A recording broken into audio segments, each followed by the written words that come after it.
Good morning, good afternoon, good evening, everyone. Welcome to this special event on information needs for food crisis risk early warning, the role of the food security portal. My name is Teunis van Renen. I'm the Director of Business Development and External Relations at the International Food Policy Research Institute. We would like to thank you for joining this virtual live event and thank those who will be watching the recording after the event. We are being live streamed on ifpri.org, YouTube, Facebook, and LinkedIn, and we are very keen to hear from you. To participate in our Q&A session that will follow the speaker's remarks, please submit your questions in the chat box on the platform that you are using, or by using hashtag AskIFPRI on Twitter. We have a very exciting program lined up for you today with speakers and panelists who are really top experts in the field of providing a better understanding of the various drivers of food crisis, including the impacts of COVID-19 on food security. Let me start by calling on Konrad Rijn. Konrad Rijn is the Policy Officer at the European Commission and co-chair of the Global Donor Platform for Rural Development. But before giving you the floor, Konrad, I would like to express my real great appreciation for the partnership we've had with the European Commission and support for the food security portal since the very beginning, more than 10 years now. Konrad, the floor is yours. Thank you very much, Teunis, and good afternoon from Brussels. First of all, I would like to thank IFPRI for inviting me to deliver opening remarks at today's seminar. I'm excited to hear about how we can improve data and information sharing and eventually coordination. As you know, the EU is a strong and long-term supporter of the food security portal, which provides open access to on-the-ground information on food security issues and policy developments around the world. The portal is therefore highly relevant to the development context of food and nutrition security governments. It is certainly appropriate to say that, over the years, the portal has arisen as a global public good. This became especially evident this year with the emergence of COVID-19. To contribute to better informed policies, IFPRI, in addition to working hard to improve the user-friendliness of the portal's website, launched a much appreciated COVID-19 landing page on the website of the food security portal, linking several useful tools and resources for tracking and analyzing the potential impacts of the global pandemic. Tools such as those that monitor and analyze food trade and food prices are very useful for our daily work. Concluding, I wish to mention that EU support to the portal also enables regional policy dialogue events to take place, bringing together key stakeholders to share lessons learned and facilitate the exchange of data and information sharing. These events have also taken place this year in Rwanda, Ethiopia, and at regional level in sub-Saharan Africa. Let me emphasize that I consider the sharing of information and data as vital for our daily work. In this spirit, I wish to congratulate IFPRI for transforming the food security portal into a highly useful and relevant tool, making information and data widely available. And I now have the pleasure to declare the renewed food security portal officially launched.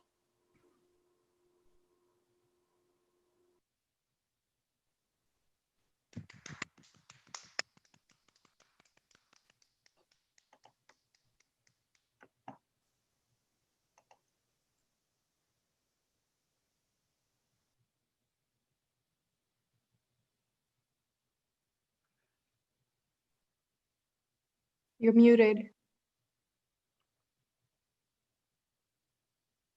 Sorry, I am now hopefully not muted. Thank you so much, Konrad, for your opening remarks and for officially launching the upgraded food security portal. Our next speaker is Rob Foss, the Division Director of the Markets, Trades and Institution Division at IFPRI. Aside from talking about the need for monitoring the drivers of food crises to inform policy, he will also introduce the upgraded food security portal. Rob, the floor is yours. Thank you, Teunis, for this introduction, and Konrad and the European Commission for raising the curtain on the revamped food security portal. Dave, my presentation is twofold. First, I would like to set the stage for the discussion today about how we can improve our information systems to better identify food crisis risks and actions to prevent these from happening. Second, I will showcase how the revamped food security portal is trying to contribute to this end. Next slide, please.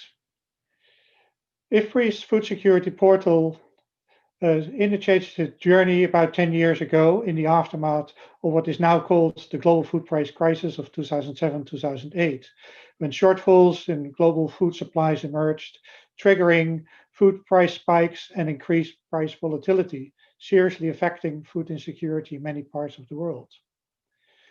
In the aftermath of these events, the food security portal started contributing to the daily monitoring of global markets. One key measure was to look at the degree of price volatility in the trading of staple foods. Maximo Torero, who is also part of this panel and to discussion today, is one of the creators of this volatility index, shown here for hard wheat. High price volatility could signal global food prices risks. The food security portal provides daily updates of this index. The pink vertical bars signal excessive price volatility. We saw a lot of volatility at the end of the 2000s and the beginning of the past decade, but markets for staple foods have been relatively calm since. At the start of COVID-19, many observers asked us whether we would be seeing a repeat of what we saw in 2007 and 2008. With a quick glance at the tool, we could quickly respond that we saw little indication of anything similar. The index continued to point at relative market stability, and only some policy responses like temporary export bans on wheat and rice exports by some major producers caused a short spell of volatile price behavior during April and May, as shown at the end of the graph. And as other indicators also have shown, present conditions in global food markets for staple foods are not the main concern for food security today. The point here is that there are good barometers that can serve to quickly gauge conditions in food markets. But market volatility is, of course, but one dimension of complex realities. Also, now living almost a year with COVID-19, we're still searching to understand better how food systems and food security are affected by the pandemic and other crises. A lot of different pieces need to be brought together to solve this puzzle, and this is where the food security portal sees an important and continued role for itself. Next slide, please. To be precise, the food security portal seeks to provide three types of information services. First, provide a hub for early warning of food crisis risk. Second, provide tools for policy analysis to decision makers. And three, provide a platform for policy dialogue and capacity development. Let me take you on a short journey along some of these features. Next slide, please. First, we have introduced many new features to strengthen the food security portal's role as a hub for early warning and food crisis risk information. 4 of those features are an enhanced food price watch, more particularly looking at local food market prices. And this we started to introduce with COVID-19 as a tool to track the price effects of supply disruptions in local markets. Kartal, if you could already move to the next slide, we're there. And second, enhance the visibility of the global food crisis reports to which we contribute through the Food Security Information Network and the Global Network Against Food Crises. And third, a new control panel for risk monitoring, and last but not least, the hub itself, which provides easy access to an array of early warning, early action systems that are available and managed by other organizations. Next slide, please. Here's a closer look at the COVID-19 food price monitor, which shows food prices at local retail and wholesale markets in a range of countries and for a wide range of food products, shown here for the case of food markets in Burundi. The traffic light system is applied here. The red dots indicate big price increases, more than 15%, since the start of the lockdowns in March of this year. It shows here that people in Burundi are facing significant price increases for maize and beans, but not so much for rice, wheat, and peas, for instance. The point here is that the alert shows the price spikes, although it doesn't show directly where the prices have come from, where the reasons for the price increases, and what they might mean for food security impacts. But they do alert to possible supply disruptions, and that will take the analysts and policymakers to investigate further. To help the user, we'll also make this instrument linkable to another new tool that will become available shortly, which allows users to simulate the impact of food price increases on poverty and food insecurity. Next slide, please. The Global Report on Food Crisis provides information on food crisis situation and risks, building on assessments from a wide range of collaborating partners through the Food Security Information Network and to inform the global network against food crisis. These reports and its regular updates now have become a gold standard for the identification of food crisis and needs for immediate food aid and more lasting food crisis prevention. The portal helps disseminate these findings and raise greater awareness of the driver of food crises. Next slide, please. But beyond dissemination and raising awareness, the Food Security Portal is providing value added in two ways. First, the Early Warning Hub, whose components are shown here on the right, and which covers all of the relevant systems linked to the assessments for the Global Report on Food Crisis, plus a few additional tools to help guide policymakers to the more detailed assessments, as well as to understand better what is behind each of the systems, how they compare, and which to use when. On the left, the control panel for risk monitoring shows and allows the user to overlay multiple risks and food security outcomes on the same map and in the same dashboard, ranging from what's currently important, COVID-19, data of the spread of the disease and its mortality, crop conditions and forecast of harvest, for which we have collaboration with NASA, and GeoGlam for satellite data of biophysical and weather conditions. You can also overlap it with food market conditions, food prices, and food trade, as well as with the outcomes in terms of food insecurity, as well as the food aid provided to different parts of the world.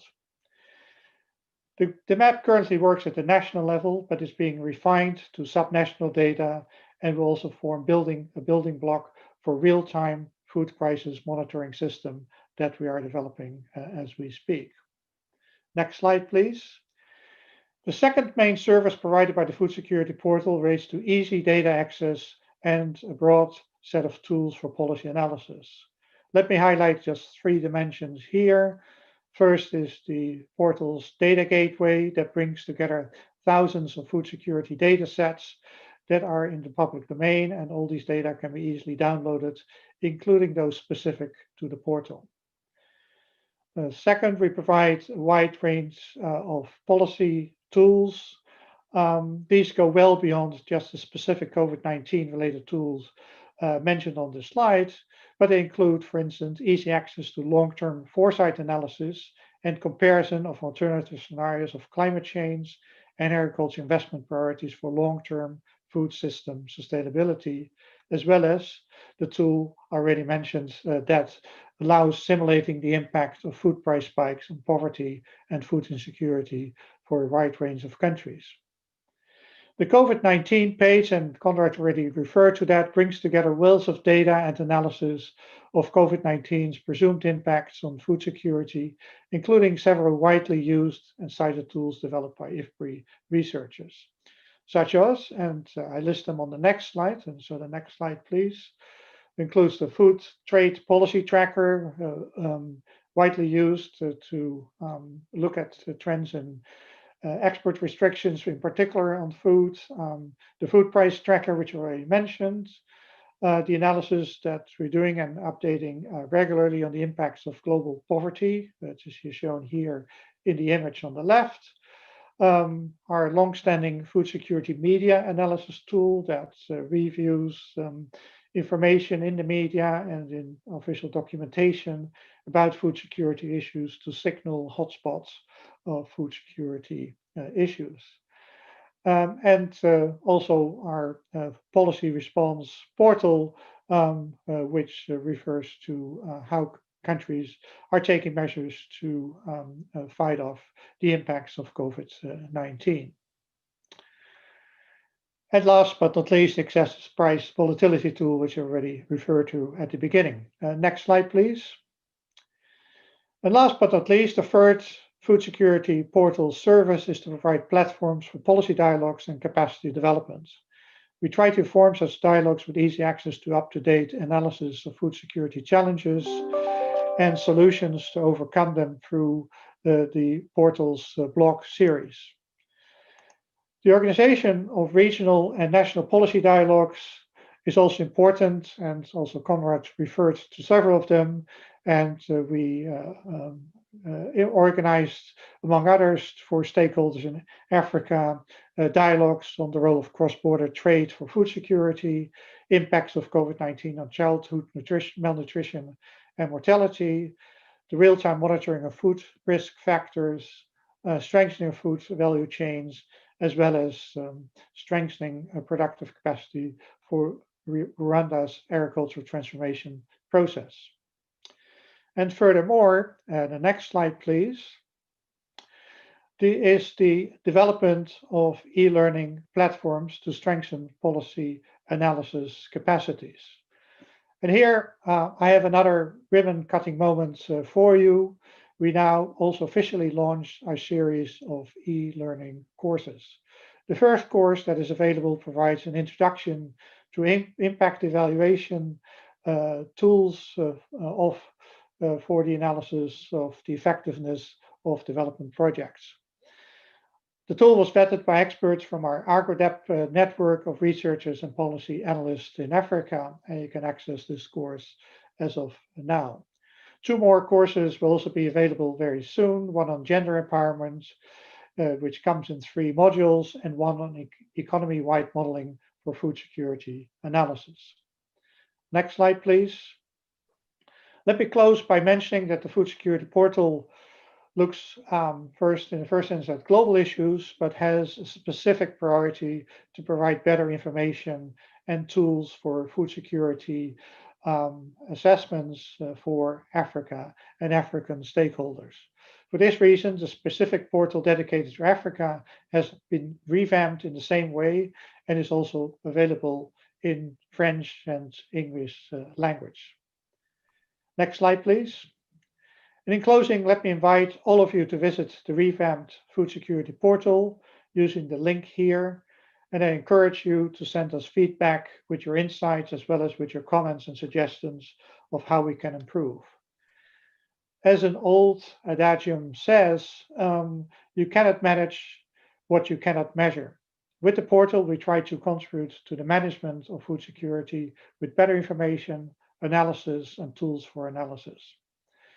We depend on you to tell us what we need to do more and what we need to do better to help prevent food crises and end hunger. I look forward to the further discussion, and thank you for your attention. Thank you very much, Rob, for your excellent presentation. I am a regular user of the food security portal, and I will really look forward to exploring its new tools and features and take up your invitation to visit it quickly again. Our next presenter is very familiar with the importance of timely data and information for preparing, responding, and adapting to food crises. Arif Hussain is the chief economist with the World Food Programme, and he will talk about early warning systems for food aid and food crisis prevention. Arif, the floor is yours. Thank you, Jonas. Good afternoon, good morning, good evening, everyone. I would just start by saying that, you know, when COVID hit in March, and when all of these lockdowns came, it was like the work did not stop. We still had to answer questions, whether those questions were about assessments or about monitoring of our projects. We had to tell people who's affected, why, where they are, how many, what type of assistance would they require. And those questions didn't go away. And that is something we feel like we were lucky because we had gone through this in the past. In fact, going back to 2012, we had started to look at ways of using these new technologies like mobile phones, for example, using SMSs, using live calls, using robocalls to ask people about their food security situation. We had in fact started doing this in DRC in 2012 in a camp. And it was just a trial. It was just something to test. And then what happened was that we got to 2014 and we had the Ebola crisis. And again, like COVID, in 3 countries in West Africa, you still had to answer those questions, but you couldn't go there. And we looked around and said, okay, so what can we use? And this thing, which we called MWAM, was present. And we said, okay, no other choice, so let's try it. And we used that to, again, assess, to monitor projects and see how things were going in terms of things relevant to food security, people's consumption. How do people cope when they don't have enough food? What happens when they lose their livelihoods? Do they have access to markets? Do they have access to health centers? Very, very relevant, but few questions. Because one thing about these technologies is they're on a phone or through an SMS, there's not a whole lot you can ask. So whatever you're going to ask, you have to be quite sure about that. And we were able to do that. And then what happened was, as COVID went away, so did our ability to actually go and do this. So from about several countries, we went back. But that system continued. And today, because of that, when COVID struck, we were able to get information out of almost 40 countries through this system. And our objective is to take that 40 countries and take it to 60 countries.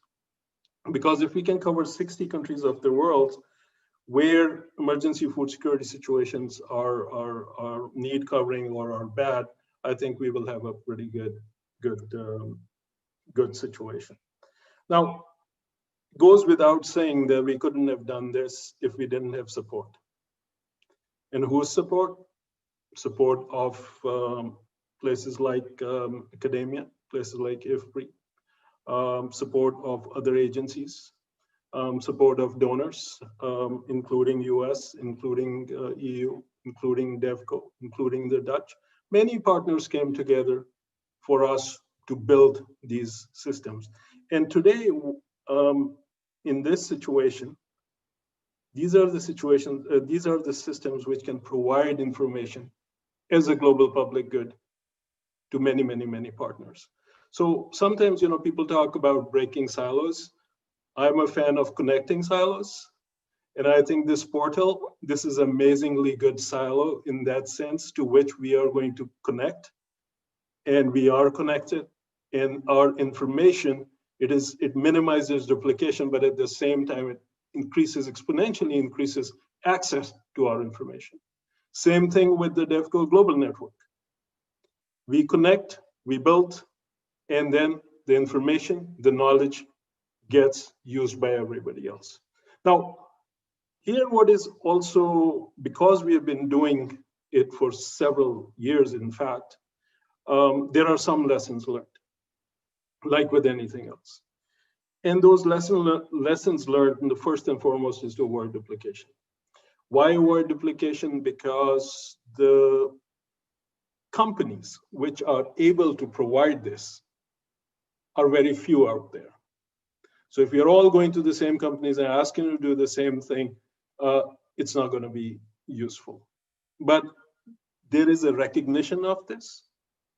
And what you see is entities like World Bank working with us. We're working with FAO in terms of desert locust and the monitoring for that. And gradual but complete recognition by different partners that this is something which is useful going forward. Now, these are all good things.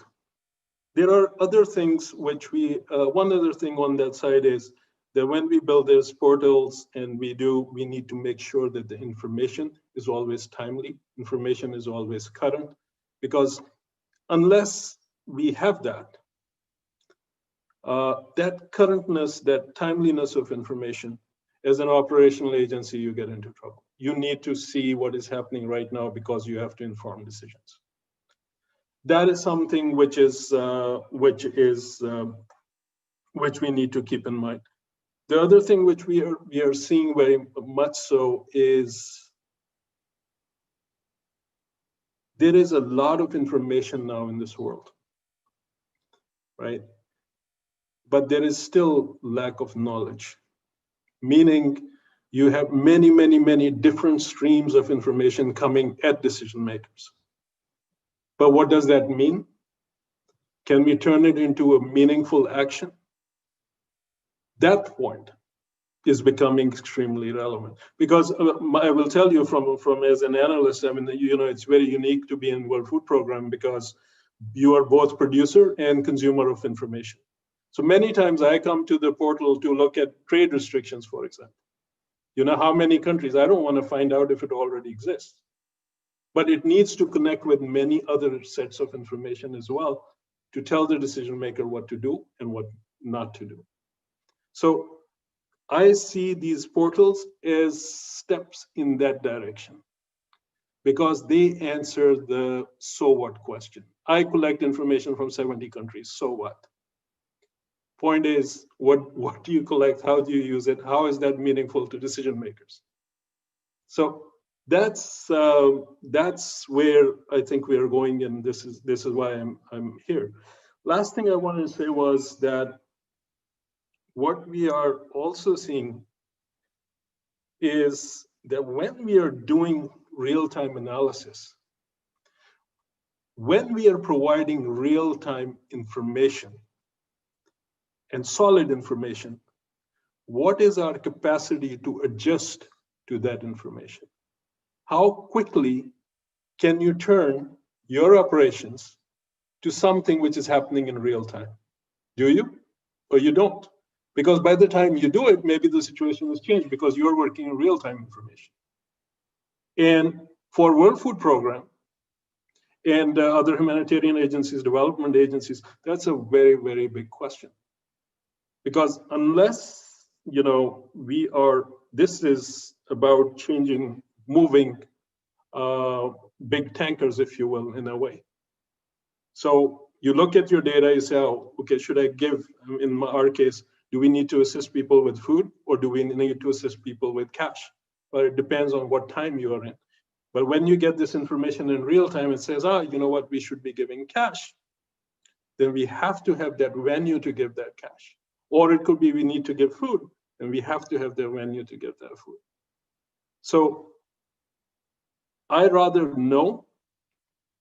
And I think this is why I'm really, really excited about this portal, and we look forward to working with all the partners which are involved in this. Thank you very much.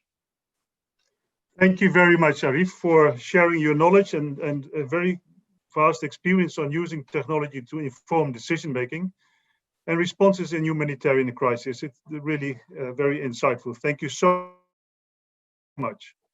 May I remind all of you tuning in live that you can submit your brief questions in the chat box, and we will be coming to the Q&A session very soon. The next speaker I'm delighted to introduce is Jessica Fanzo. She is a Bloomberg Distinguished Professor of Global Food and Agriculture Policy and Ethics at the Johns Hopkins University. Her presentation will be on food systems dashboard, and on the importance of data and better information for improving diets and nutrition. Jessica, the floor is yours. Welcome. Great, thank you so much for the invitation to be here and to participate in this really important panel on data and its importance, and really enjoyed the comments from both speakers so far. So I'm going to present another portal, the food systems dashboard, and talk about that a little bit. Now, an interesting thing, we had actually had a prototype of this dashboard last January of 2019, and we presented it to IFPRI, and we had a really nice roundtable where a lot of IFPRI colleagues and the network that IFPRI brings gave feedback on the dashboard before we launched it as of June 2020. So learnings from IFPRI's portal have really informed our thinking around food systems dashboard. If you could go to the next slide. Why did we do it? Well, food systems are getting international attention now. Food systems are shaping diets, health, environment, climate, and other livelihoods. But policymakers are often in the dark on how to manage their food systems. They don't know where to start, how to address challenges, what actions should they take. So there's a real need for tools that contextualize food systems and their linkages to diets, nutrition, and other development outcomes. We also noticed that food systems data is really spread across many different databases, sometimes hard to find, hard to navigate, and hard to pull together cohesively to get a food systems perspective of how do these things all link together. Next slide. So we developed a dashboard in collaboration, we being at Hopkins, with GAIN, the Global Alliance for Improved Nutrition, FAO, and some other partners. And we wanted to do three things. One was to describe food systems. What do national food systems look like? And we've done that. With the launch of the dashboard, we can deeply describe how food systems look in countries. What we're working on now is diagnose and decide. Well, how are food systems faring? How are they performing? How do they compare to other food systems in neighboring countries or subnationally? And what are the priority areas of action based on that diagnosis? So we're developing two new features of the dashboard to diagnose food systems, see where they're working or not working, and to make some decisions based on that diagnosis using some no regrets policy work that Corinna Hawkes and colleagues are doing at City University in London. Next slide. So here's the portal. You can go to it. You can enter it through many ways, a deep dive and compare and analyze. Or if you are not so interested in digging deep into data, you can go through country profiles. We've mapped the food systems dashboard across all of these different elements of the food system: supply chains, food environments, individual factors, drivers of food systems change. And we have about 170 indicators that capture almost every country and territory in the world, and we'll be adding more in January. Next slide.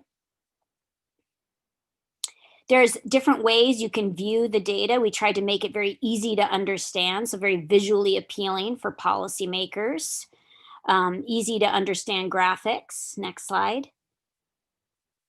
Or you can go and do a deep dive looking at any indicator you want, disaggregated across income classification, a food system typology, different ways to visualize through maps, bar graphs, scatter plots, bubble charts. So we have different ways to look at the data. Next slide. You can go to the next slide. Yeah. And so where are we at? Well, there's many tools out there like the food security portal, which is incredibly rigorous, incredibly robust portal. And I really encourage everyone to go look at it. My students at Hopkins have been using it to look at COVID food prices. So it's an incredibly important portal.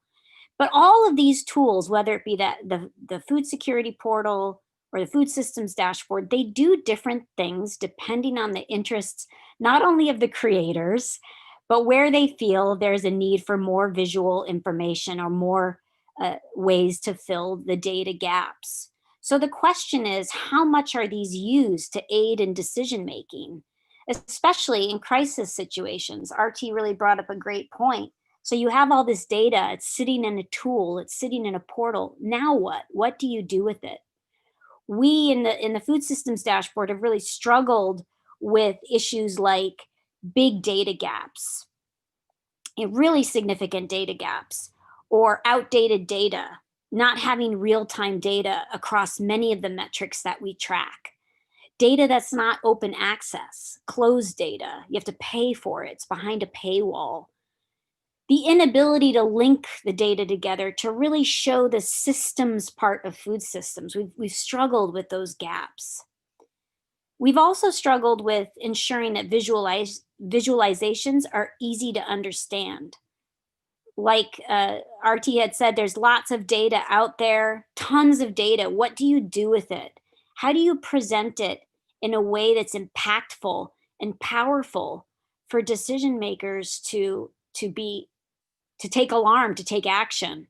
So how do we get data to be more powerfully displayed and to elicit decision making? And then we really struggle with subnational data, and Rob had alluded to that as well. How do we get food systems data that's deeper into countries, more subnational data, more context to make it more useful? Macro level national data is fine to look at trends, to do comparisons, but subnational data is really where the rubber meets the road. And there's just such little data out there. And this really gets to the food crisis situation. You know, how do you get data, nitty gritty detailed data in real time? You know, with the dashboard, we're a bit static. You know, we're not getting real time data that NASA has at their fingertips. But when you go to some of these NASA dashboards, they're hard to navigate. I even struggle to navigate them. So how do we get real-time data that's easy to understand and we can put in the hands of policymakers for them to take action? To me, this is a big gap for us in the dashboard. I'd love to hear from Rob more about this, but that is a significant gap for us. And to me, I feel people will say there's lots of tools out there. And Maximo will probably talk about some of the tools that FAO has put out this year that are outstanding. To me, the more tools, the better, because different people are going to want different things from different tools. The IFPRI tool is very different than the food systems dashboard, as is some of the FAO dashboards, as are some of the global burden of disease dashboards. So to me, the more tools we have, the better the situation is, because it allows for decision makers to be able to go to various tools to get a full picture that not every tool will be able to provide. The question is how can we ensure that data is accurate, that it's used effectively, that it's open access? Those are, to me, some of the key challenges that we face. Thank you so much. Thank you very much, Jessica, for your presentation and for highlighting the challenges encountered by those who work on data portals or dashboards in terms of data gaps, data visualization, and getting more subnational data. Really insightful and interesting to listen to and to see. Thank you very much. I really have the pleasure now, it's a big pleasure for me now to introduce Usman Badiani. He is the executive chairperson of Academia 2063, and he will share with us some of the lessons learned. So monitoring for results, lessons from existing frameworks for CARDEP and the Malabo-Montpellier panel. Usman, delighted that you're with us, and I am looking forward to your presentation. Thank you very much, Tunis. It's a pleasure joining you and the others, and thank you for inviting me to be part of this exciting session. I've been always amazed by what the Food Security Portal did when it started, the circumstances under which it started, and what it did since then. So it's an amazing achievement. So congratulations to the team, initiators, and those who are running it now. So I'll be talking about a different initiative, but related to what you guys do on monitoring specific important indicators. Rob was just saying, if you can't measure it, probably you can't manage it.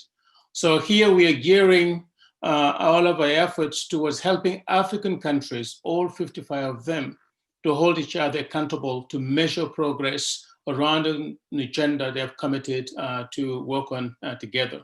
So let's go to the next slide, just to go over the different tools that we have here. Now, the difference between what we have under CARDEP and the other platform is that this is geared towards responding to a specific demand around an agenda where countries have made commitment and wanted to be held accountable. So it was more demand-driven and focused on very specific data points that are relevant to the policy agenda.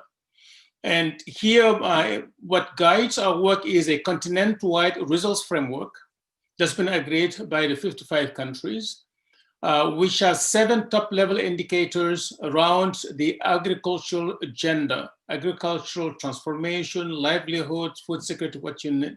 That broader agenda under the Comprehensive Africa Agricultural Development Program, which in 2014 under the Malabo Declaration specified 7 top-level indicators and 40 sub-level indicators. So what we're doing is to help report on this as much as you can and as regularly as you can, updating data frequently, at least on an annual basis, so countries can look at it and hold each other accountable. We do that through a web-based interactive tracking platform where you can go and look at all those 40 indicators and basically benchmark countries, compare each country with another in a quite nice and clear way. Then we support a mandatory continental level biennial review with data. The heads of states committed to look at each other in the eyes and look at numbers that shows how each and every country in Africa is performing. And we'll look at that one as well. To support that, we developed an online data entry and evaluation platform.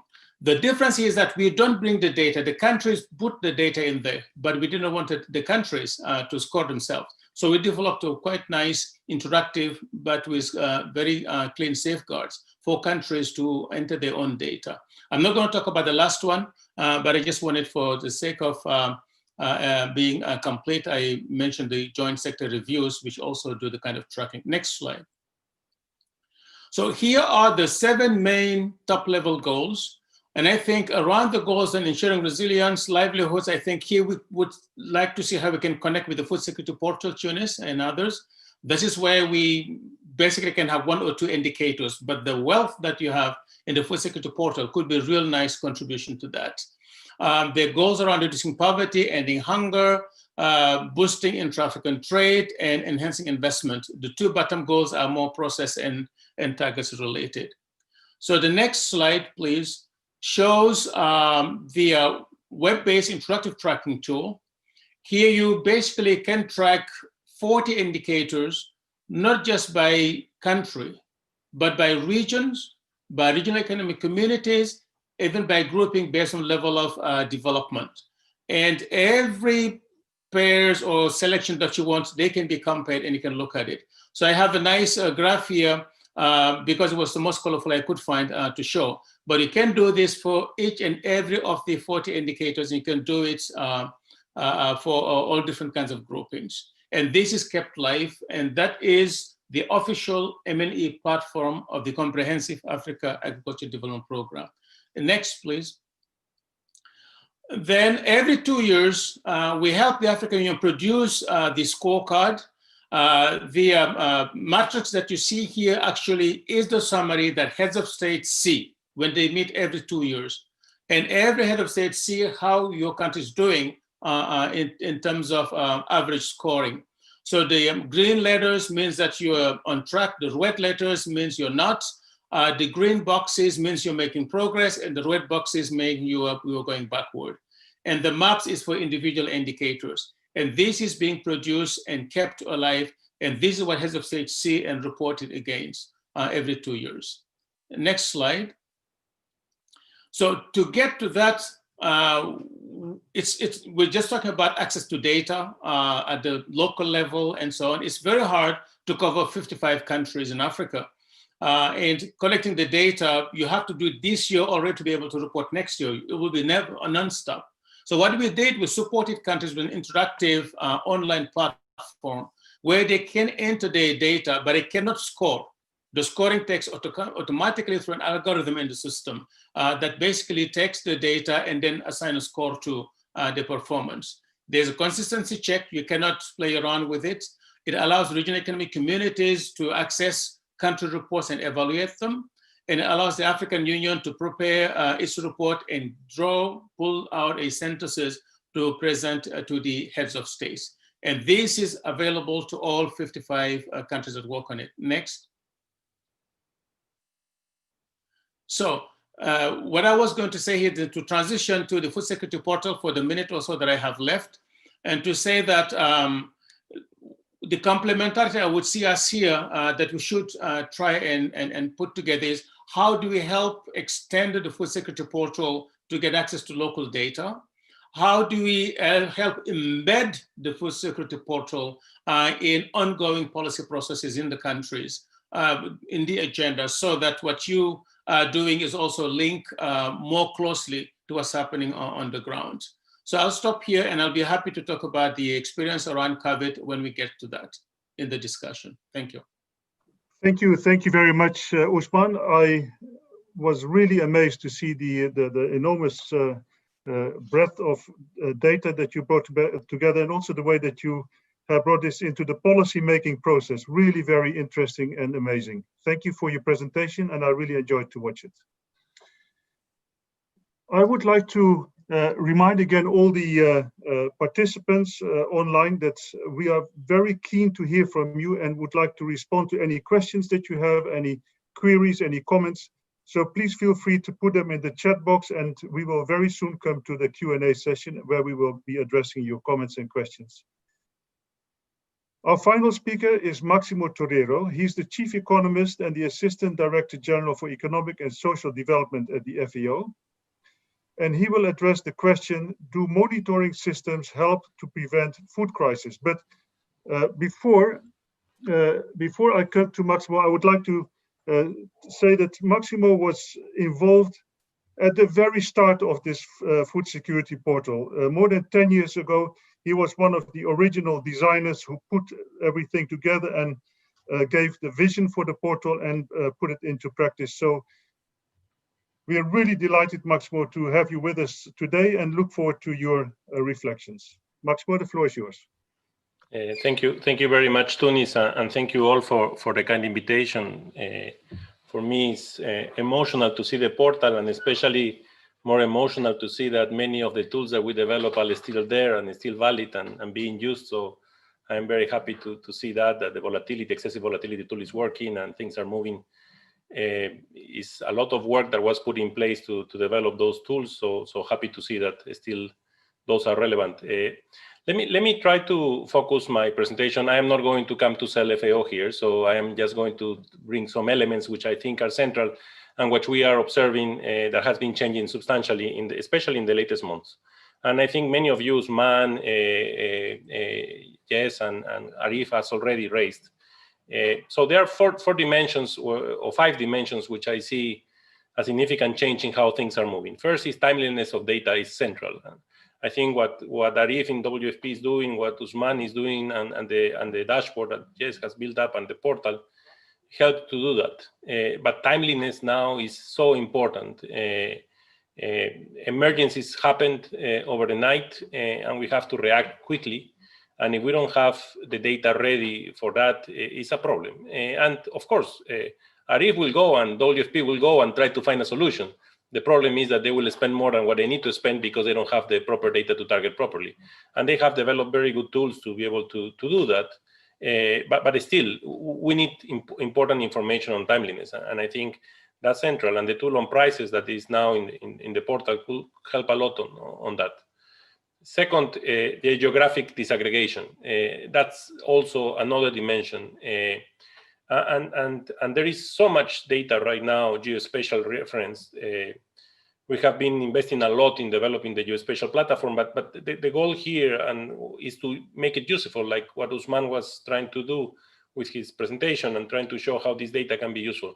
But the geographical and spatial representation of the data is element of centrality today, because it's the only way you will be able to target those interventions. And prices changes depending on the location where you are. You can be in the north of a country and the price structure could be completely different to the south of the country. And if you don't have that information disaggregated spatially, then basically the average price that you present in any portal will be useless. So we need to be very careful with that. And those are problems that we face every day. We also have real-time prices. And we get questioned by countries saying why these prices are so low. So making data public is central, because then you get all these challenges from countries that help you enormously to be able to improve and to keep improving. But it's a completely process that cannot stop and have to be going up. The third element is quality. And quality is an issue. One of the ways to improve quality is making data public. And making data public across the board, with a disclaimer that you're making it public because you want people to look at it and to test it and to validate it. But the quality is central, and we need to have protocols in place to be able to assure the quality of the data. If not, we could be sending a lot of wrong signals to governments and a lot of wrong signals to consumers and people which believe in this data. And quality not only goes in the fact of the number specific, but also how I interpret the number. We have to be very careful in interpretation of a number. Excessive volatility is a very, very, very, very specific definition that we put, and we were able to put it in the G20, which is the tool that is being there. But it's very specific. It's based on a threshold, 95 percentile. It's very concrete. And the reason why we did it that way was to be able to clarify to the world a measure that people can understand what it meant. But it's a very extreme situation, okay? And it's something that needs to be very clear. Second, I think on the numbers, we need to have protocols in place. And we need to have significant quality control protocols. It's something that we are trying to push, the UN is trying to push, but it's something that every agency should have in place, because it's essential that you have data quality protocols and not only be obsessed in putting the latest number, but be sure that the number is correct or as much as you can control for. I think that's important. It's a challenge that we all have. It's a challenge that we have day to day, and it's a challenge that we need to try to find solutions. The third element is, or the fourth element is responding to a demand. I think we need to be really good in trying to respond to the needs and where the information is needed. And finally, of course, analysis, which is extremely important. Now, why I'm saying that this is so important, the question that you asked me is how much we have in terms of a capacity of identifying early warning situations. I think Arif will agree with me that we don't have predictive power right now. We can see more or less when the situation is getting worse. We have the IPCC, and we can see when it moves from 3 to 4 and so on and so forward. We have the cadre harmonisé, where we can see, and those are informations that we can use to be ready and for other institutions to be able to operate and implement things for solutions. But still, we have not been able to come up with predictive power. And we are now investing an enormous amount of resources and capacities to try to come up with something that can have predictive power. The excessive volatility tool had some predictive power because it was working on future prices, so you can have predictive power of what could happen in the future. But it was weeks that we could have predictive power. But for situations of crisis and food crisis, we need to combine many dimensions. So it's not only food prices, it's not only volatility, it's not only a scarcity of production or droughts, it's also conflict, it's also zoonotic diseases and pest and diseases. which today are one of the reasons of the problems we are facing. So combining all those elements into something that can give you predictive power to be able to predict what a crisis will be and how it will happen is not an easy job. No? So just to give you an idea, we have at FAO 10 different units working on early warning systems, 10 different units, which each of them were working on the silos. So we are bringing them together. The problem is that every one of these units have a human capital there, which is the one that basically knows everything. And that brain is very difficult to convert into a code that you can later process to create that early warning system. And that is what we're trying to do in a certain way. We're trying to convert those brains, because most of these people are going to retire soon. We have to convert those brains into something through artificial intelligence that will allow us to combine all these dimensionalities. And that, I believe, is the only way we will be able to come up with more information that will allow us to tell the world earlier, look, something is coming here, something is going up here, so that agencies can react faster and come and be able to minimize the risk. The problem today is that we talk about resilience, but resilience has two components: minimization of risks and also coping with risks. And to minimize risk, we need early warning tools. We need predictive power. And that, I think, is where the portal could help, and that's where we need to join efforts across the board, because that's where we only be able to help more of what we are doing today. What we are doing today is very helpful. We have a lot of tools there that are very helpful, but I think what COVID-19 has shown to us is that we need to do a lot more. And we need to find ways in which we can manage a lot more the information flows that we have today, which are enormous. The NASA that Jess was talking, yes, it's enormous amount of complex data, but you can process it today. Before you couldn't. And there is enormous amount of information coming up, but every element is useful. I can tell you today when a country could be putting an export restriction with no problem, because we know when is the threshold that they will cross. I can tell you today when a potential zoonotic disease is being starting, which nobody knows, but we know where it is. The problem is how fast it will spread and if it will really spread into something serious. So again, we need to keep working together. I think this type of efforts and the support of the permanent support of the European Commission to this initiative, I think has been great, because it has been for a long time. And I think that's the way that this type of tools and portals could play a role. But let me say that a lot of work to be done in the future and a lot of things to improve. Thank you very much. Thank you very much, Maximo, for your presentation, for your intervention. And also thank you very much for the early work you've done on the food security portal in IFPRI. It's really excellent insights, and you really gave it a great vision and moved it forward. So thank you again very much. At this point, we are coming now to the question and answer part of the seminar. And I would, we got quite a few questions actually, and I will address them to the persons I think they should go to. And I would encourage you to be to the point and not too long. So this first question, Rob, I think should go to you. And it comes from Iris Krebber from FCDO in the UK. Could IFPRI please speak about how they collaborate and coordinate with others? For example, IPC, FuseNet. Also, how do they add value to the work already in place? For example, the FAO and the World Food Programme. Rob, the floor is yours.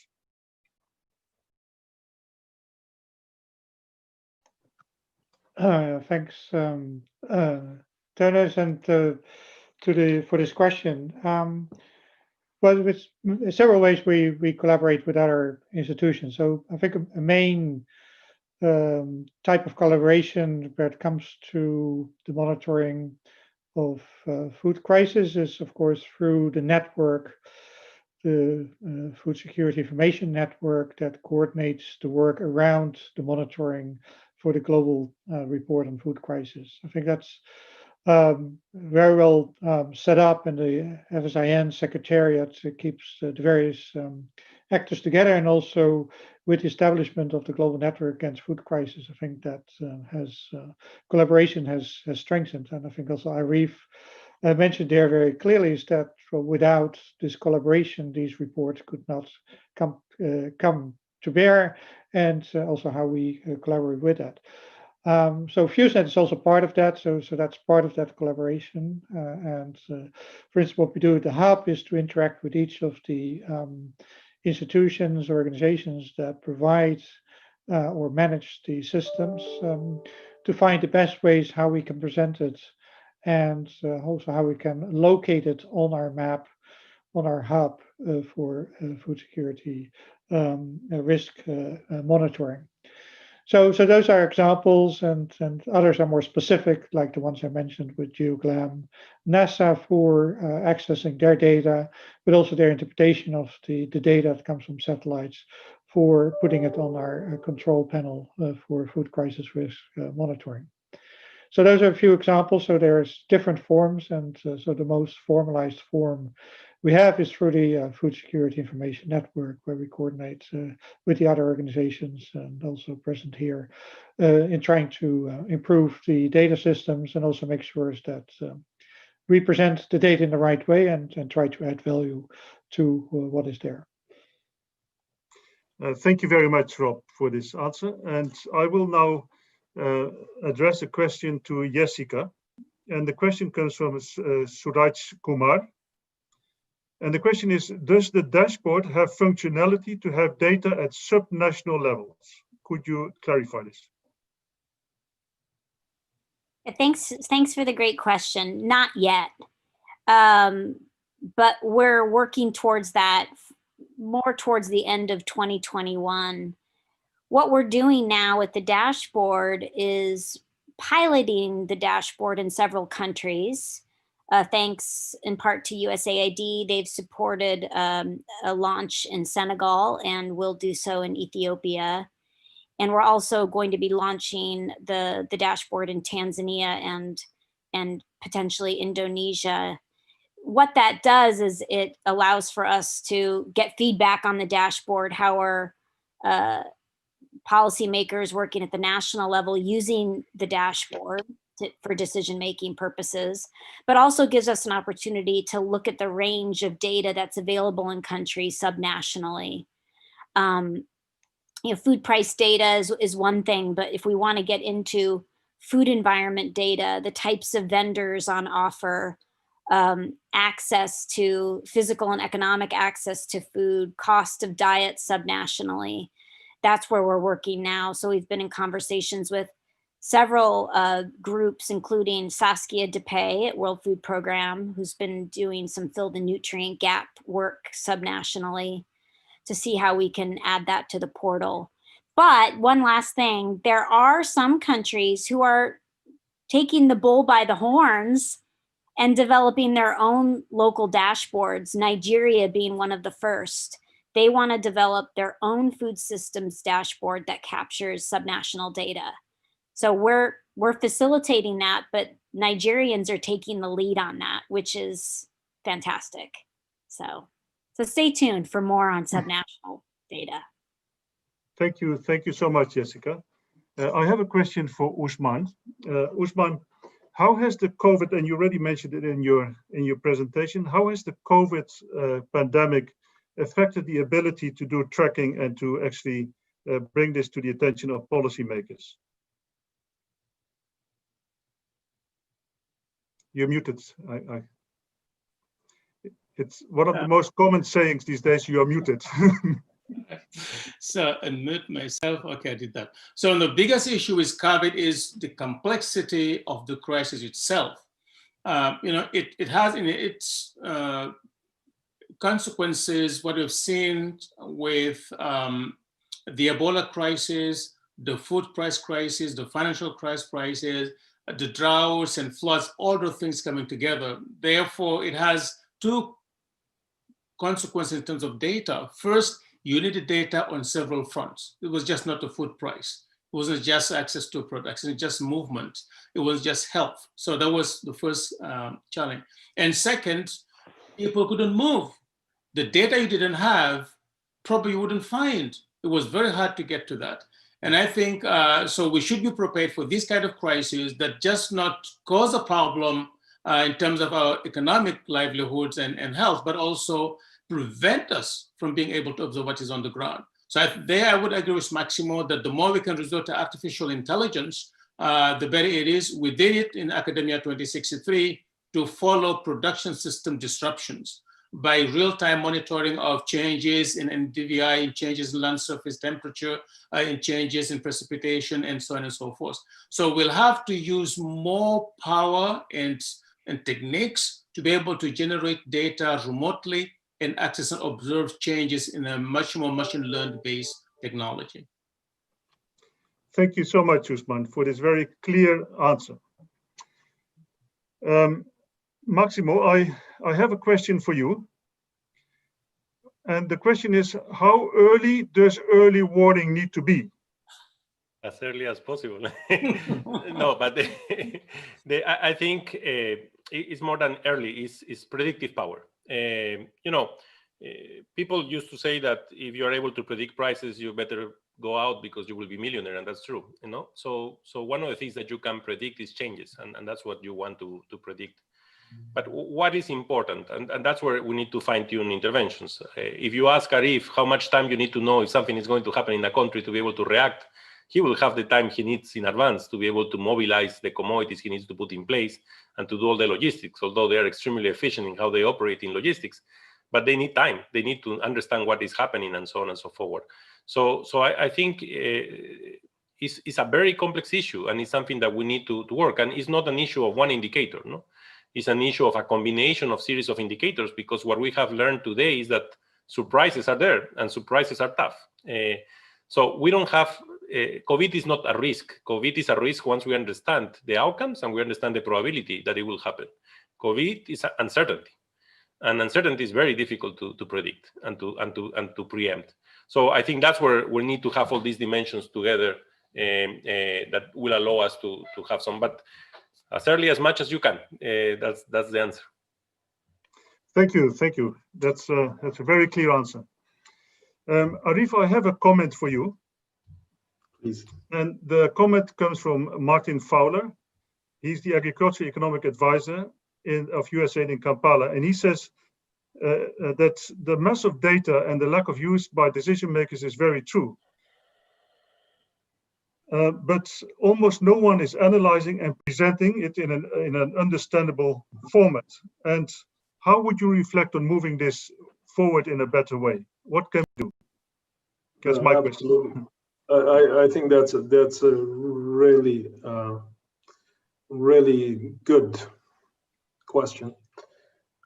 What I tell people is that you need to get the wrong right. What that means is that you need to get the problem statement correctly. Because if you don't get the problem statement right, you may be solving a problem, but you're not solving the right problem. And I think this is a big reality in our world as we look around, to make sure that we are using all of this information, not knowledge, information, to answer the right questions, because before 20 years ago, 15 years ago, you were really excited because if you could say, oh, I collect data from a place which is non-accessible, and that was a big deal, and people used to kind of protect their data. Oh, this is my data, I'm so good, I've got all this data. Today, it's not about everybody has the data. It is about turning that data into something meaningful which can be used. And to me, that is where, Massimo's 10 people and my 15 people and IFPRI's portal and others, we need to come together to address the right problems. And Massimo is absolutely right. The earlier we know, the better it is, the cheaper it is. And then the other part is about quality of the data. When you are unfortunately in conflict places and stuff, you don't get to do what you would do otherwise, right? You have very limited time to address problems. That's where what matters is that you're able to put confidence intervals around your estimates. because you acknowledge up front, basically say, look, this is as best as I can do. This is not perfect. But in those situations, I don't think we look for perfection. Thank you. Thank you very much for your response. I have a question, and I think I should answer this question actually to Jessica. And the question comes from Ravi Soni. He's the Chief Executive Officer at Gruus and Grade. Do we have any data or information regarding fortification challenges and pricing strategy for improved nutrition? Jessica.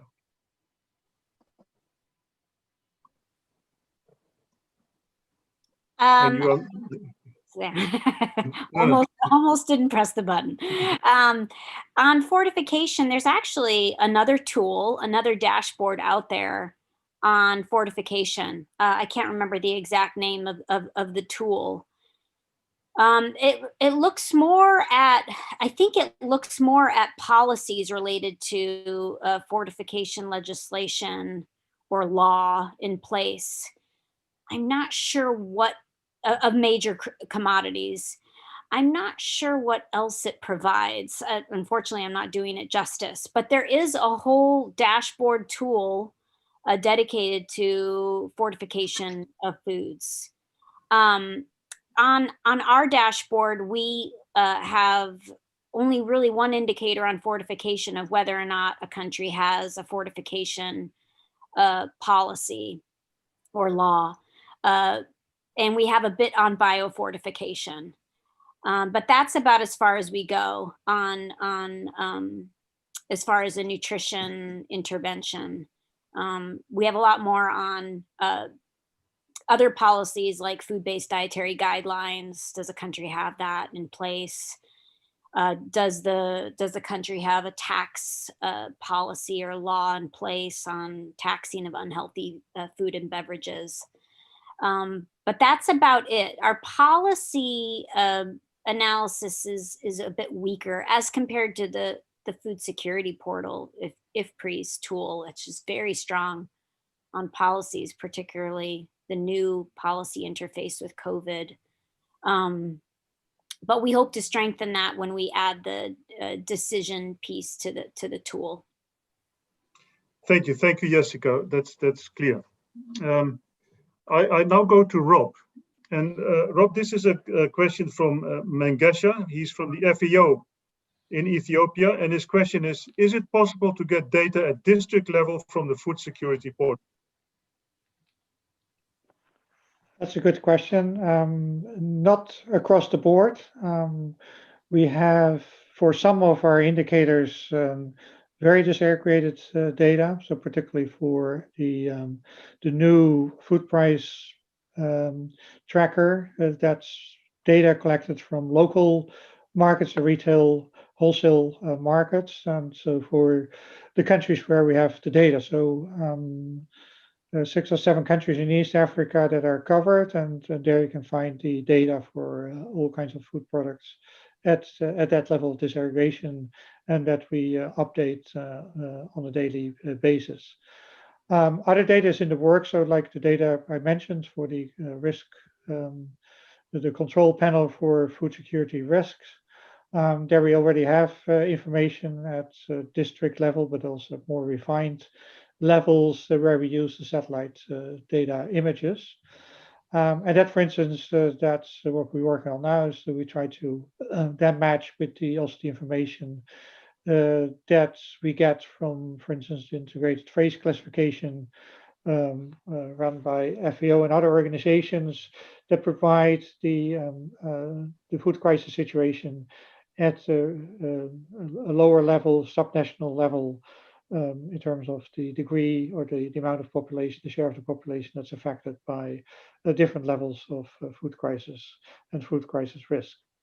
So that's where we stand. So there's some information that's at that level, but unfortunately, and others alluded to that, we're not there yet that we can do that for all indicators and all parts of the food security portal. Thank you, Rob. Usman, I would like you to reflect on the next question, given your very extensive experience with dashboards and collecting information and working in and giving advice to policymakers. And the question comes from Fiona Wallace. She is from Nutrition Opportunities Worldwide. How accessible are individual databases that underpin dashboards, and are references to them available? What is your reflection on this?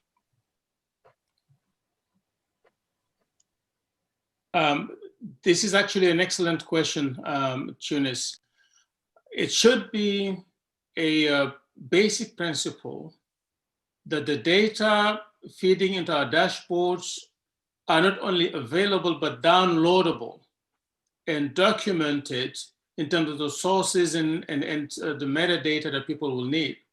All the dashboards that I presented here actually have functions to download the raw data in different formats, to chart them, to print them, and to download them. And I think that should be really the principle behind any and every dashboard.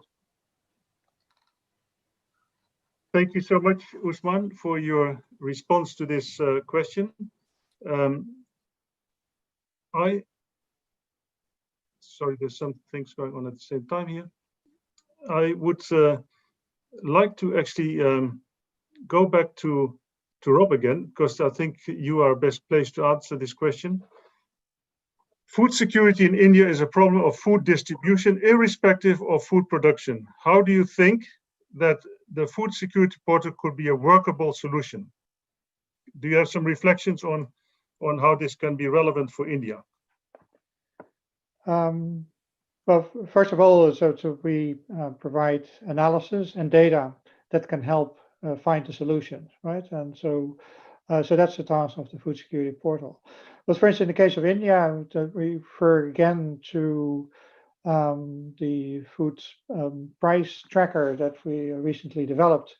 What for India would be of interest to look at and monitor the data we have there for India, which covers all major wholesale markets throughout the country and tracks the prices on a daily basis. And so what we've seen there is that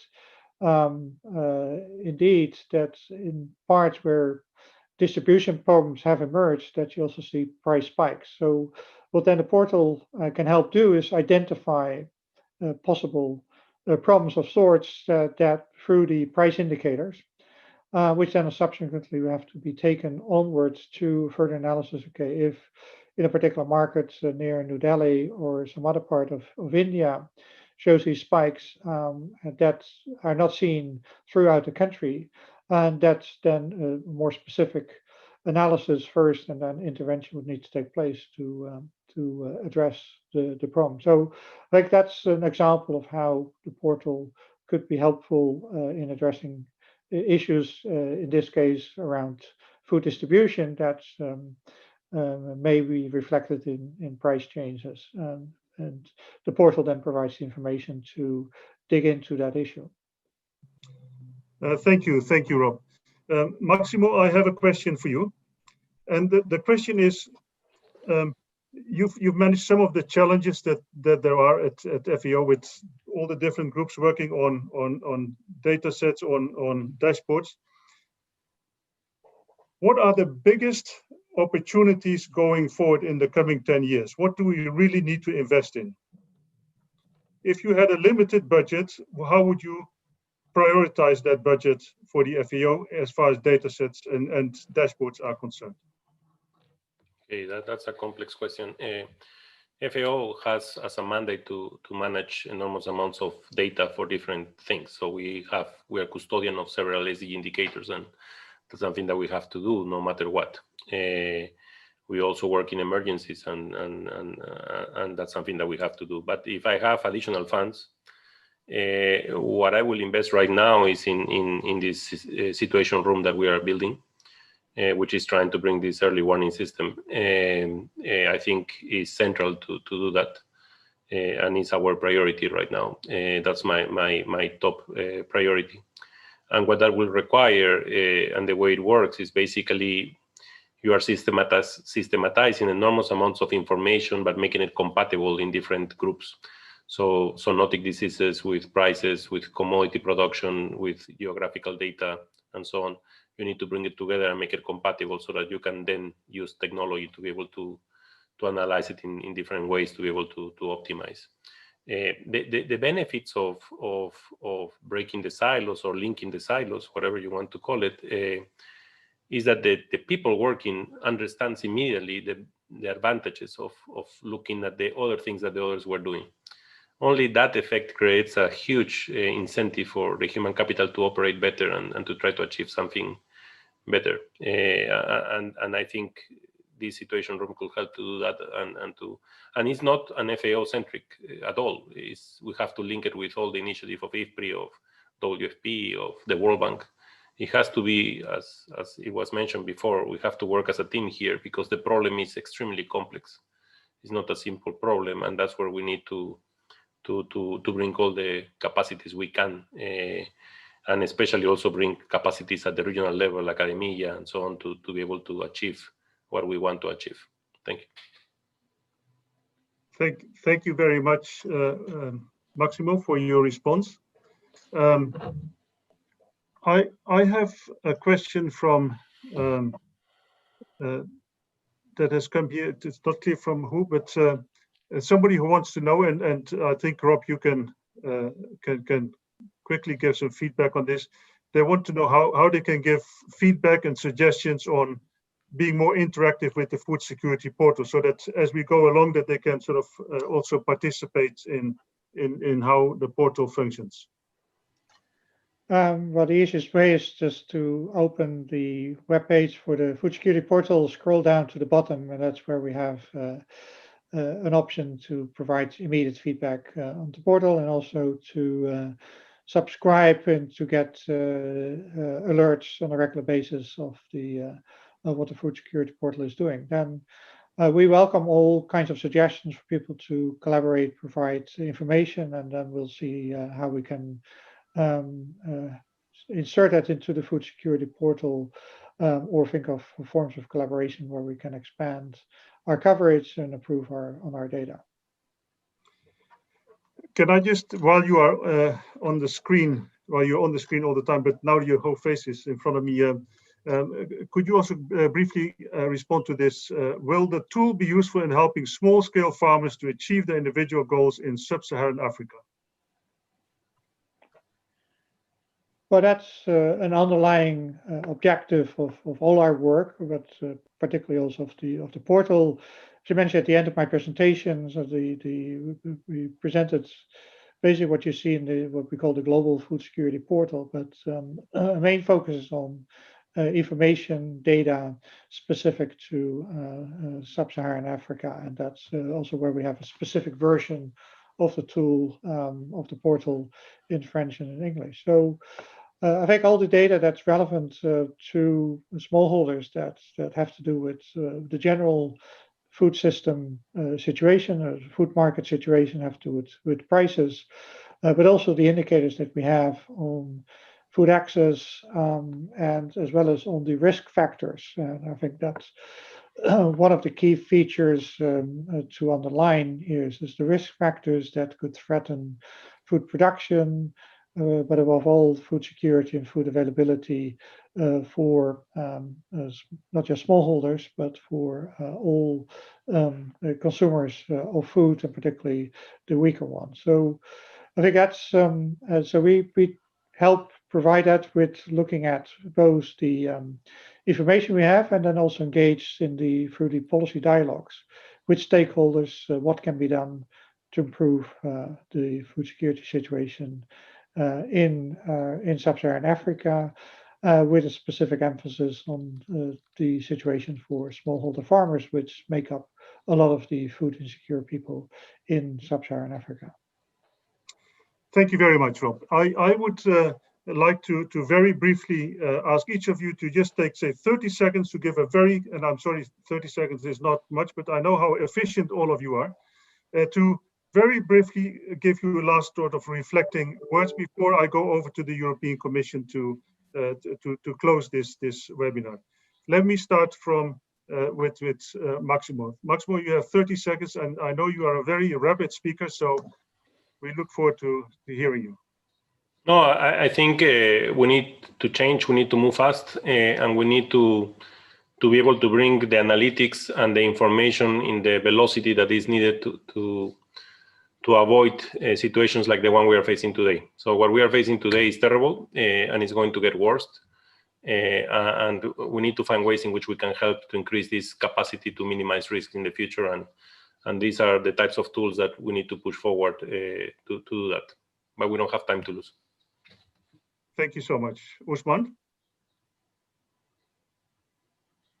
Thank you, Tunis. A couple of ideas. First, I think looking at the growing number of these different dashboards and tools and platforms, perhaps some degree of a little bit more specialization, but digging deeper might be helpful. And second, we have to continue to work to make the data speak, basically to get more out of the data. And we won't do it just with traditional tools. I think bringing more artificial intelligence will allow us to get more out of them. Thank you so much, Usman. Excellent comments. Jessica. Yeah, I think I completely agree with both what Maximo and Usman said. Maybe just something a little bit different that I think also is needed is just more data generation coming from the ground up, from farmers, consumers, more of the crowdsourcing data, and how do we use that data to inform decision making. So, we just wrote a paper looking at some of the big research and data challenges. I mean, we're in this time of misinformation where data's being undermined or, completely scrutinized or disregarded. So we're really in this strange moment about how data is perceived publicly.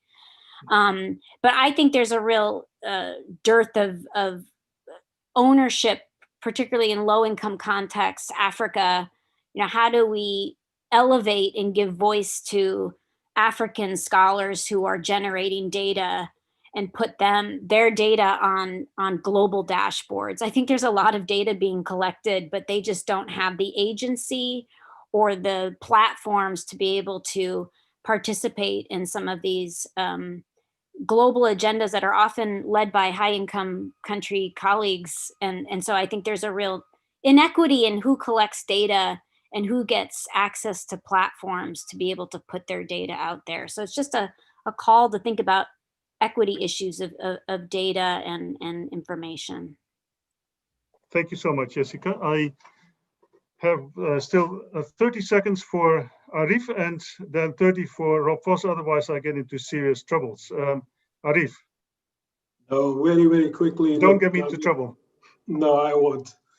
Just very, very quickly, you can use technology to do two things. One, you can use technology to do what you've always done, but a bit faster and in more places. Or you can use technology to think of doing things which you haven't done before. I think we are at that stage. We need to start thinking about what else can we do? Not always the same route we have taken for the last 30 years. Thank you.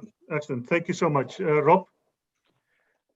I can only echo what others said. We have lots of data. The challenge more is how can we use them to understand better the risks to our food systems, to food security, and to convey them in the right way to stakeholders so they understand the risk and know how to act on them. So I'd like to underline, and that's the importance also moving forward, where the food security portal will put a lot more emphasis on, is to engage the users a lot more in how we present the data to make sure that they're usable for the actions and the awareness that they need to have around the risks to our food system. Thank you so much, Rob, for these concluding words from your side. Let me now call on Philippe Thomas. Philippe is the head of sector Food and Agriculture Systems, Crisis and Resilience from the European Commission, and he will offer closing remarks. Philippe, the floor is yours. Thank you very much. Sorry, I would like to verify if my presentation is really here. Not yet, not yet. We are seeing your face, and that's also a pleasant sight. But, sorry, I don't understand why, because we tried to do it before, and it was yes. Sorry for that. No problem. Yes, thank you very much. And I think we've got a very inspiring discussion during this meeting, and it's explained well why the EU supports the food security portal. And as explained by Massimo, if we are looking with current trends, food crisis and food insecurity will be worse and worse.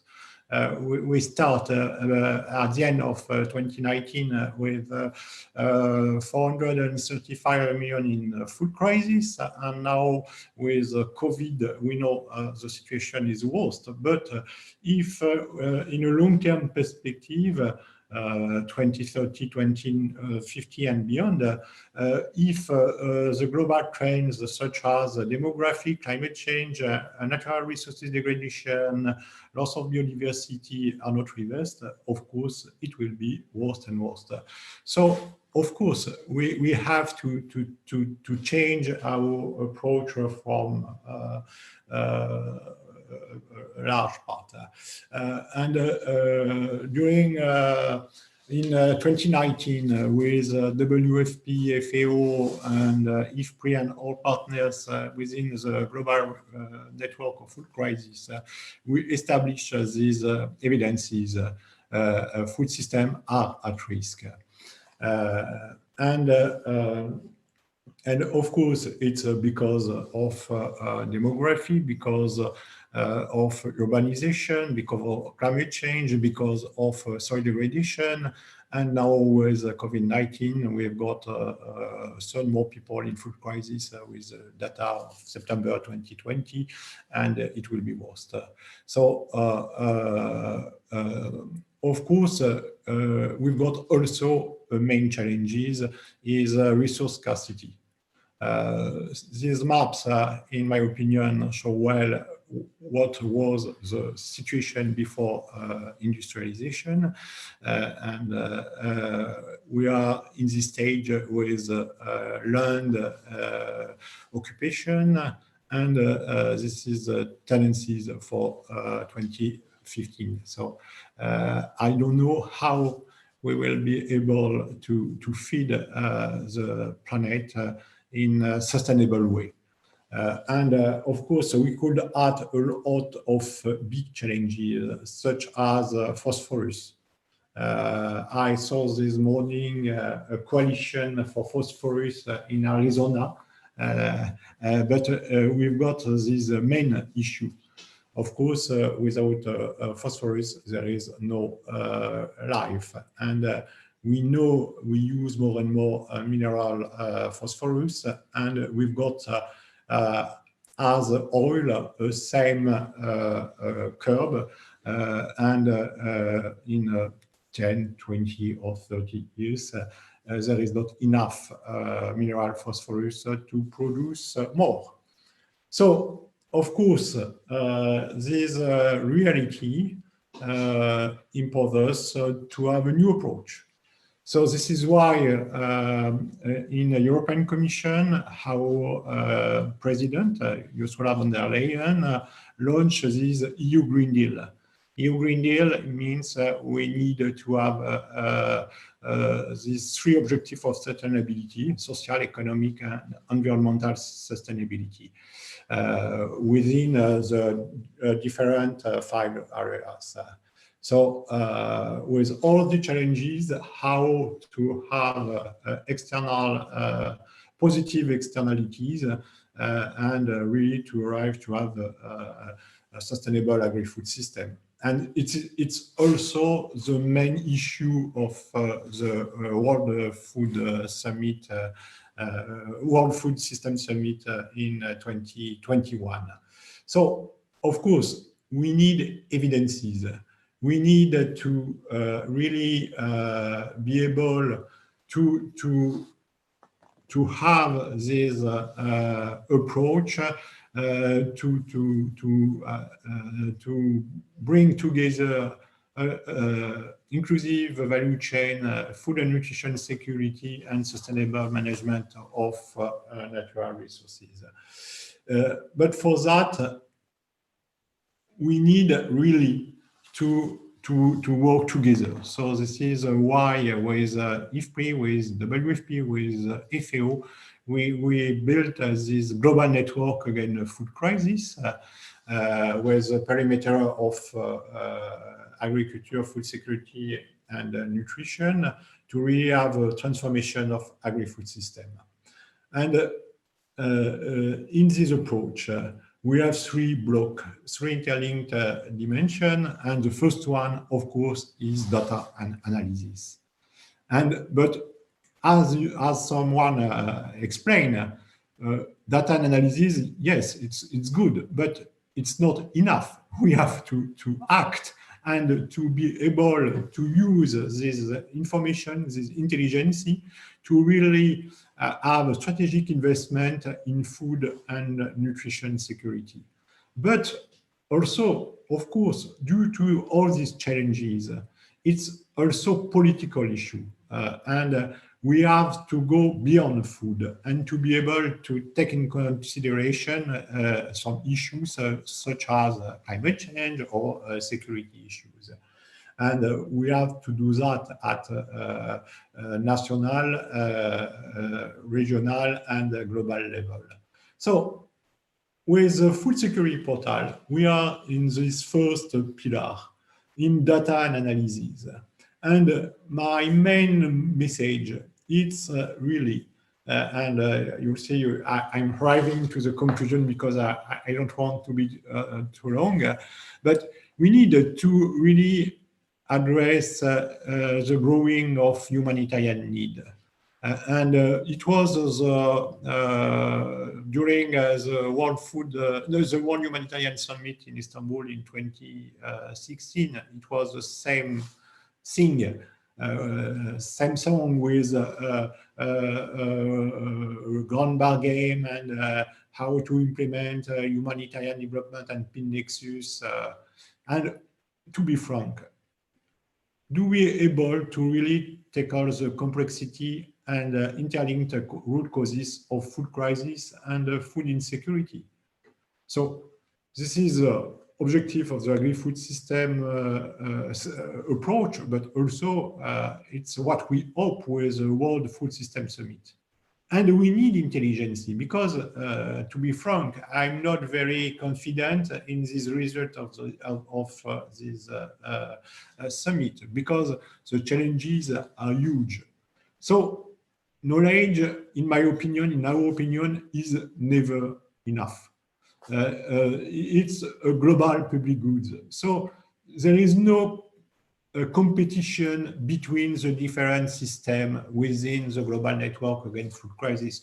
We had a lot of discussion between Food Security Information Network producing the global report on food crisis, or the early warning system, or the real-time data. And of course, IFPRI and notably the food security portal is one piece of this knowledge and this intelligence. So this is why I'm very happy today to be here, not only with IFPRI, but also with WFP, with the FAO and all key partners dealing with this approach. So thank you and good luck to the FSP, but also good luck to all us to be able to really face to these increasing challenges. Thank you very much. Thank you very much, Philippe Thomas, for these excellent closing remarks and for closing this policy seminar.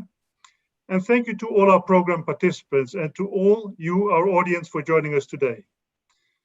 I invite you to join us next Tuesday, December 1 at 9:30 a.m.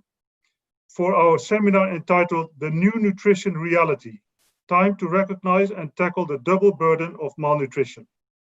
Thank you and goodbye. Thank you. Goodbye.